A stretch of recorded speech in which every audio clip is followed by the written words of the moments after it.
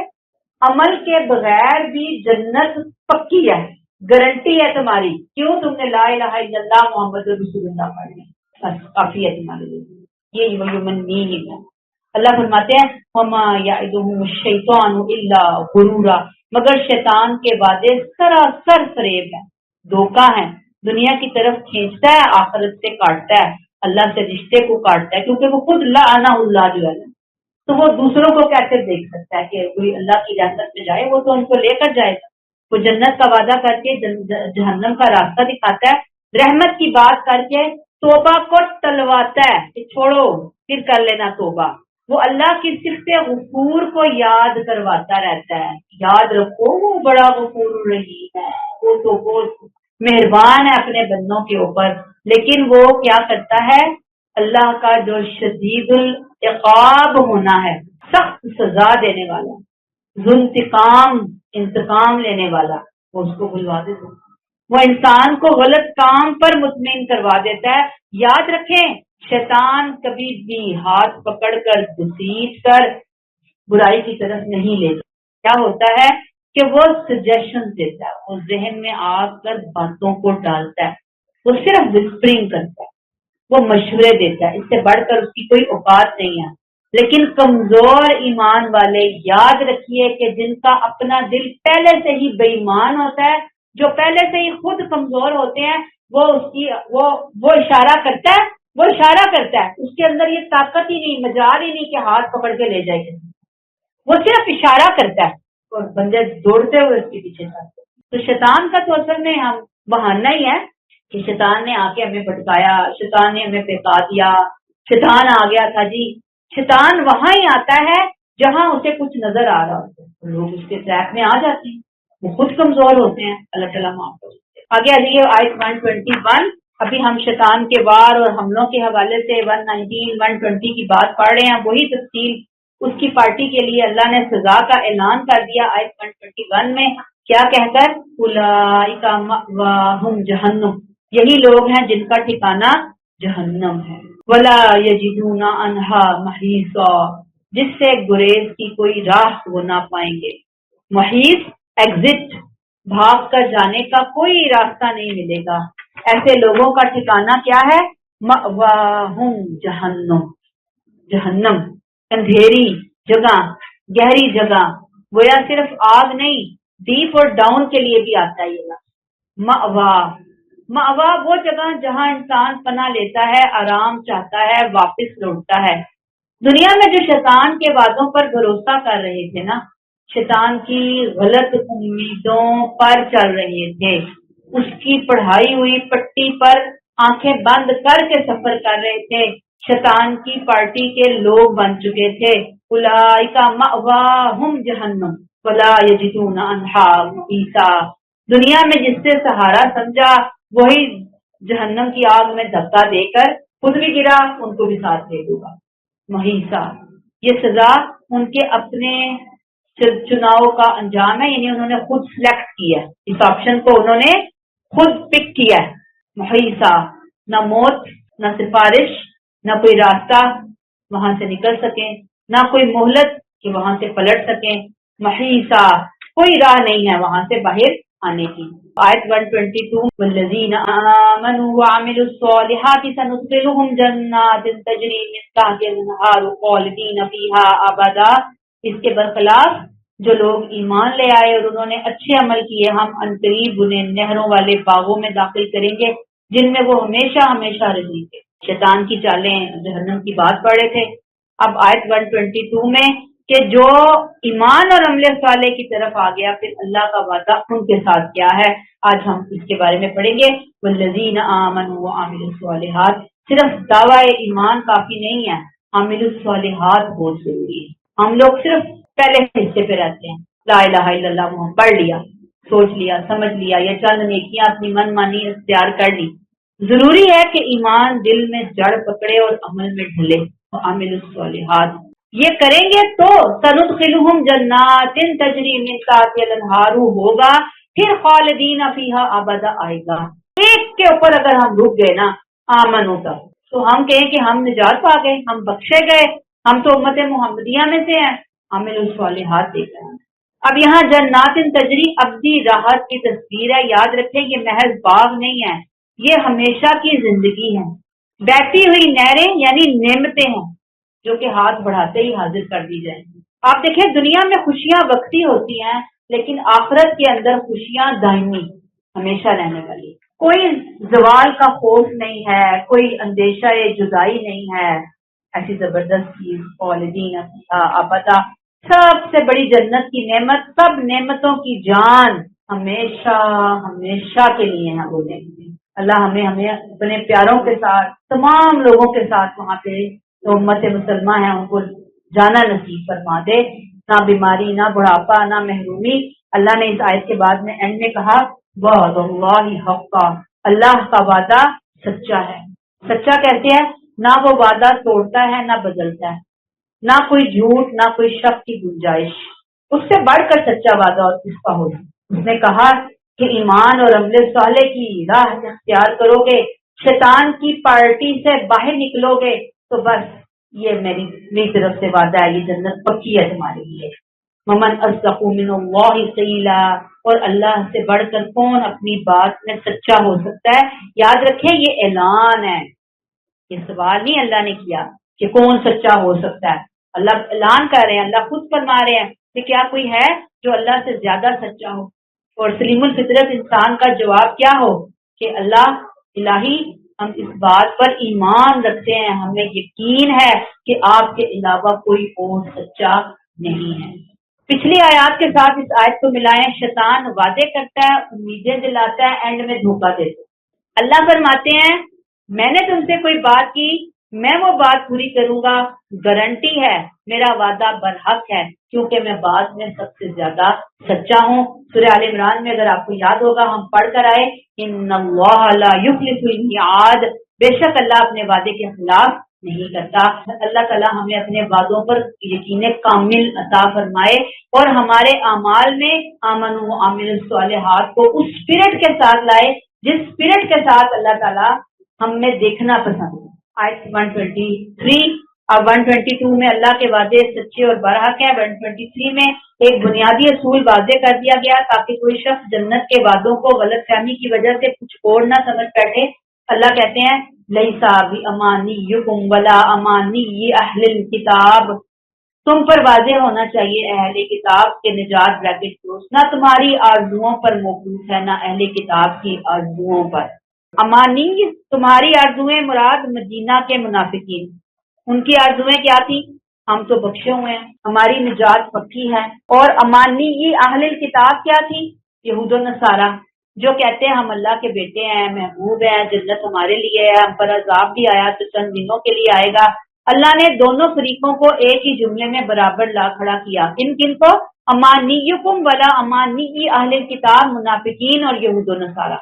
مراد کیا ہے کہ نجات تمہاری خواہشوں پر ٹکی ہوئی نہیں ہے، نہ اہل کتاب کی آرزوؤں پر، بلکہ سب سے بڑھ کر اللہ کی رحمت، انسان کی نیت خالص اور پھر عمل صالح، یہ نجات کے لیے ضروری چیزیں ہیں۔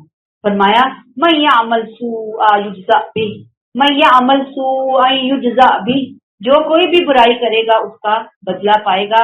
اللہ نے یہاں اپنے عدل، انصاف، میرٹ، اپنے جو سسٹم ہے میرٹ والا سسٹم، اس کو بالکل واضح کر دیا کہ جو کوئی برائی کرے گا اللہ کے ہاں وہ اپنے کیے کی سزا پائے گا۔ وَلَا يَجِدْ لَهُ مِن دُونِ اللَّهِ وَلِيًّا وَلَا نَصِيرًا، اور وہ اپنے لیے اللہ کے مقابلے میں کوئی کارساز اور مددگار نہیں پائے گا۔ ولی جو ذمہ لے، کارساز بنے، جو مشکل میں کہے میں ہوں نا، نصیر جو مدد کے لیے آگے بڑھے، دفاع کرے۔ اب یہ جو حصہ ہے وَلَا يَجِدْ لَهُ مِن دُونِ اللَّهِ وَلِيًّا وَلَا نَصِيرًا، انسان کو اللہ کے سوا ہر سہارے سے کاٹ کر براہ راست رب سے جوڑ دیتا ہے۔ مراد اس دن مجرموں کو نہ کوئی دیوی، نہ بت، نہ پیر، نہ فقیر، نہ ولی کوئی بچانے نہیں آئے گے۔ بچائے گا تو کون؟ اللہ۔ آیت نمبر 124 فرمایا وَمَن يَعْمَلْ مِنَ الصَّالِحَاتِ مِن ذَكَرٍ أَوْ أُنثَىٰ، پیچھے ہم ابھی آیت 123 میں شفاعت اور خاندانی بدلے احمقوں کی جنت میں رہ رہے ہیں، اور ایک طرح کی ہے آیت 124 میں اب احمقوں کی جنت کے لیے نہیں ہے جن کی امانی کی بات ہم نے پڑھی، اصل کن کے لیے ہے؟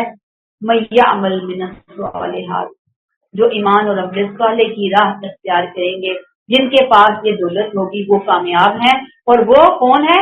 من ذکر او انثیٰ، مرد ہیں یا عورت، مشرق کے ہیں، مغرب کے ہیں، شمال کے ہیں، جنوب کے ہیں، عرب سے ہیں، بس کسی کے کام نہ آئے گی۔ میں پیچھے بھی یہی بات بتا دوں، مرد کا فیلڈ ہے عمل کرنے کے بعد، ہر ایک کی اپنی اپنی جنت ہے، وہاں پہ کوئی کسی کی جنت میں نہیں رہ رہا ہوگا، جہاں چاہیں گے تو رہیں گے، نہیں چاہیں گے تو اپنی جنت میں اپنے اپنے وہاں پہ محلات ہوں گے۔ وَهُوَ مُؤْمِنٌ، اور وہ مومن بھی، مومن ہونا ضروری ہے۔ فَأُولَٰئِكَ يَدْخُلُونَ الْجَنَّةَ وَلَا يُظْلَمُونَ نَقِيرًا، اور ایسے لوگ جنت میں داخل ہوں گے، ان کی ذرا برابر بھی حق تلفی نہیں ہوگی، تل برابر بھی حق تلفی نہیں ہوگی۔ نقیر کھجور کی گٹھلی پر جو ننھا سا سوراخ ہوتا ہے، اللہ کہتے ہیں میں اتنا بھی ظلم نہیں کروں گا۔ ہمارے لیے لیسن کیا ہے؟ ہمارے ہاں عموماً سمجھا یہ جاتا ہے کہ مرد جو بھی کر لیں ان کے لیے سب جائز ہے، اور اسے عموماً ایڈوانٹیج دیا جاتا ہے مرد ہونے کی وجہ سے۔ اللہ نے کہا اللہ کی نظر میں نیکیوں کے معاملے میں دونوں ایک جیسے ہیں، اللہ نے دونوں کو امتحان میں اتارا ہے، اللہ دونوں کو جنت دیتا ہے۔ کہ اللہ دونوں کو اپنی رحمت، اللہ دونوں کو اپنی رضا عطا کریں گے. ہر ایک کی نیکی کو قدردانی کی نگاہ سے دیکھا. اور یہ آیت عورتوں کے دل سے محرومی کے احساس کو ختم کرتی ہے. دوسری بات جو یہاں سے پتہ چلتی ہے کہ تم جو بھی ہو بس ایمان اور عمل صالح اختیار کر لو، جنت کی ضمانت اللہ نے دے دی. اور جنت کے دروازے کسی خاص نام، کسی خاص خاندان یا کسی خاص جنس کے لیے نہیں ہے، وہ ہر اس شخص کے لیے کھلے ہیں جو ایمان اور عمل صالح کر کے وہ. آیت نمبر 125 ومن احسن دینا ممن اسلم وجهه لله بدن بریکٹ. ایمان والوں کے مقابلے میں یہ منافق مشرکوں کو ترجیح دیتے ہیں اور نہیں سمجھتے. بریکٹ میں آئے گا اللہ کہتے ہیں اس شخص سے بہتر کس کا دین ہو سکتا ہے جو اپنے آپ کو اللہ کے حوالے کر دے، وہ محسن اور اچھے طریقے سے عمل کرنے والا ہو. اب آپ دیکھیں کہ آیت 115 سورہ النساء میں اللہ کی ہدایت اور سبیل المومنین والی ہم نے باتیں پڑھی تھی. اب اس سے مخالفت کو شرک قرار دیا گیا تھا اور کہا گیا کہ ان کی مخالفت اور منہ موڑنے کے کیا معنی ہیں. اب آیت 125 میں وہی مضمون دوبارہ لیا جا رہا ہے جو آیت 115 میں ہم نے پڑھا تھا کہ ایمان والوں کے مقابلے میں یہ منافق مشرکوں کو ترجیح دیتے ہیں اور نہیں سمجھتے کہ اس سے بہتر کس کا دین ہو سکتا ہے جو اپنے آپ کو اللہ کے سپرد کرے. ومن احسن دینا ممن اسلم وجهه لله وهو محسن واتبع ملة ابراہیم حنیفا. اور وہ اچھے طریقے سے عمل کرنے والا ہو اور ابراہیم کے طریقے کی پیروی کرے جو بالکل یکسو. اب کیا کریں؟ اللہ پوچھ رہے ہیں بتاؤ اس شخص سے بہتر دین والا اور کون ہو سکتا ہے. ممن اسلم، جس نے اپنا آپ اللہ کے لیے جھکا دیا. اسلم میری مرضی نہیں، اللہ کی مرضی. میری مرضی کی تو کوئی اہمیت ہی نہیں. میری مرضی کہاں؟ وہ اپنی مرضیاں چلانے والے نہیں ہوں. ان کی نظر میں ہر جگہ کہاں اہمیت کیا ہوتی ہے؟ اللہ کی مرضی. وجہ صرف چہرہ نہیں، عربی میں وجہ پورا وجود، پوری زندگی مراد، جس نے اپنی سوچ، نیت، فیصلے، خواہشات، حتیٰ کہ اپنی میں کس کے حوالے کر دی؟ اللہ کی. اور ساتھ میں وہ کون ہو؟ محسن. محسن جو صرف عمل نہ کرے بلکہ خوبصورتی سے کرے، اخلاص سے کرے، دل سے کرے، اپنے رب کے حکم کی تعمیل سے کرے جیسے کہ کرنے کا حق ہے. اور واتبع ملت ابراہیم حنیفا، اور ملت ابراہیمی کی کا اتباع کرے. اس میں ایک حدیث دیکھیے مفہوم ہے. اللہ تعالیٰ نے فرمایا، نبی کریم صلی اللہ علیہ وسلم کے ذریعے ہمیں بتایا گیا کہ احسان یہ ہے کہ تم اللہ کی عبادت اس طرح کرو گویا تم اسے دیکھ رہے ہو، اور اگر تم اسے نہیں دیکھ رہے تو وہ تمہیں دیکھ رہا ہے. اور پھر یہ احسان اور اللہ کی عبادت اور عمل صالح، اس کی جو بنیاد ہے نا وہ کیا ہے؟ اچھی نیت اور عمل قرآن اور سنت کے لیے خوبصورتی کے ساتھ ادا کرے انسان. حقوق اللہ اور حقوق العباد، چھوٹی چھوٹی باتیں، چھوٹی چھوٹی چیزیں ہیں جو انسان لے کر آئے. نماز پڑھ رہا ہے تو رکوع اور سجود کو اطمینان کے ساتھ پڑھے، دل کی حاضری کو یقینی بنائے. یہ نہیں کہ آدھا تیتر آدھا بٹیر ہے. صدقہ ہے تو ریا نہیں ہونی چاہیے، صبر ہے تو شکوہ نہیں ہونا چاہیے. یہ ہے ہوا بہوا محسن. کام کر رہا ہے، صبر کر رہا ہے، اب ساتھ سے شکوے بھی کر رہا ہے. صدقہ دے رہا ہے لیکن ساتھ ساتھ ریاکاری بھی ہو رہی ہے، تو محسن تو نہ رہا. محسن تو ہر چیز کو ساتھ لے کر چلتا ہے اور ساتھ میں پھر وہ ملت ابراہیمی کو بھی فالو کرتا ہے. حضرت ابراہیم کو یہاں بطور رول ماڈل پیش کیا گیا کہ اصل دین یہ ہے کہ ابراہیم علیہ السلام اللہ ہی کے پیروکار تھے.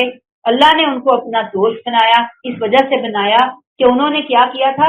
واتخذ اللہ ابراہیم خلیلا. اللہ نے ابراہیم کو اپنا دوست بنا لیا تھا. کیوں بنا لیا تھا؟ کہ انہوں نے اپنے آپ کو خالص اللہ کے حوالے کر دیا تھا. انہوں نے کیا کیا تھا؟ اسلم وجہہ للہ وہو محسن. وہ اس ڈیفینیشن پر 100% پورے اترتے تھے. اس لیے اللہ نے ان کو امام توحید بنا کر دے دیا کہ وہ سیدھی صاف بے ملاوٹ توحید پر قائم تھے. اس کے برخلاف ان مشرکوں کا حال یہ ہے کہ ابراہیم کے طریقے کو چھوڑ کر انہوں نے امام مشرک ابلیس کی پیروی اختیار کر لی. مومنین امام توحید کی پیروی کرتے ہیں. امام توحید میں کون ہے؟ حضرت ابراہیم کا نام. اور جو مشرک ہے، منافق ہیں، یا اس زمانے کے یا بعد میں جو اس پٹری پر چل رہے ہیں یہود و نصارہ، جنہوں نے امام مشرک ابلیس کی پیروی اختیار کر لی. لہٰذا دین اسی کا بہتر ہے جس نے اپنی ذات اللہ کی مرضی کے سامنے جھکا دی، محسن بن گیا اور ملت ابراہیمی کا راستہ اختیار کر لیا. اللہ نے ان کو اپنا دوست بنا لیا تو ان سے بڑھ کر ملت اور کس کی بہتر ہو. لیسن کیا ہے؟ اپنے آپ کو اللہ کے حوالے کرنا ہے. اپنی زندگی میں چھوٹی چھوٹی مثالوں سے سیکھیں مثلاً یہ بالکل ایسے ہے کہ جیسے کوئی میرے پاس پین ہے میرا اور میں نے آپ کو دے دیا تو اب اس پہ میرا اختیار ختم ہے، اب میں مالک نہیں رہی اس کی۔ ایسے ہی جب میں نے اسلم وجہہ کر دیا للہ، اللہ کے لیے، تو مراد اس سے کیا ہے کہ میری عقل، میری سوچ، میری فکر، میرا جسم، میری آنکھیں، میرے کان، میری زبان، میری زندگی، سب کچھ اللہ کی مرضی کے مطابق۔ اب میرا تو کچھ رہا ہی نہیں کہ میں اس سے اپنی من مانیاں کروں، اپنی مرضی سے استعمال کروں، یہ اللہ کی امانت ہے۔ اب یہ جو میرا جسم ہے پورے کا پورا اندر اور باہر سے، یہ کس کی مرضی کے مطابق استعمال ہوگا؟ اللہ کی مرضی سے استعمال ہوگا۔ اللہ ہمیں توفیق، ہاں میرا جسم میری مرضی نہیں ہوگی، اللہ کی مرضی ہوگی، اللہ ہمیں توفیق عطا ہو۔ یہاں پہ ہم اس کو روک لیتے ہیں۔ سبحانک اللہم و بحمدک، نشہد ان لا الہ الا انت، نستغفرک و نتوب الیک۔ السلام علیکم ورحمۃ اللہ وبرکاتہ۔